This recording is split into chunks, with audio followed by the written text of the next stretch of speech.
ঈদের ছুটি শেষ করে বাড়ি থেকে ফিরে আসার সময় যখন গাড়ির লুকিং গ্লাসের দিকে তাকাই, দেখি বাবা মা আমাকে এগিয়ে দেওয়ার কথা বলে এসে রাস্তায় থমকে দাঁড়িয়ে পড়েছে।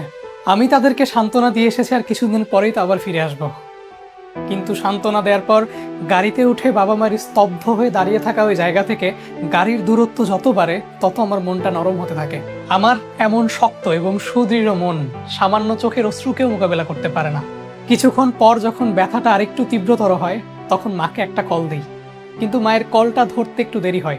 পরবর্তীতে আমি গবেষণা করে দেখলাম কান্নামাখা ভারী কণ্ঠকে স্বাভাবিক কণ্ঠে রূপান্তর করতে মায়ের 10 থেকে 15 সেকেন্ড সময় লেগে যায়। ওদিকে বাবা সব দুঃখগুলোকে মনের মধ্যে চাপা রেখে অনেক বেশি স্ট্রং হয়ে কথা বলার চেষ্টা করে।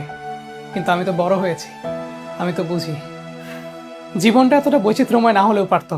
এতটা বৈচিত্র্যের আমাদের দরকার ছিল না। শুধুমাত্র স্বাভাবিক জীবনযাপনের জন্য যে উপকরণগুলো প্রয়োজন এগুলো যদি পরিবারের সাথে থেকে পুরোটা জীবন ধরে পাওয়া যেত, কি এমন ক্ষতি হতো।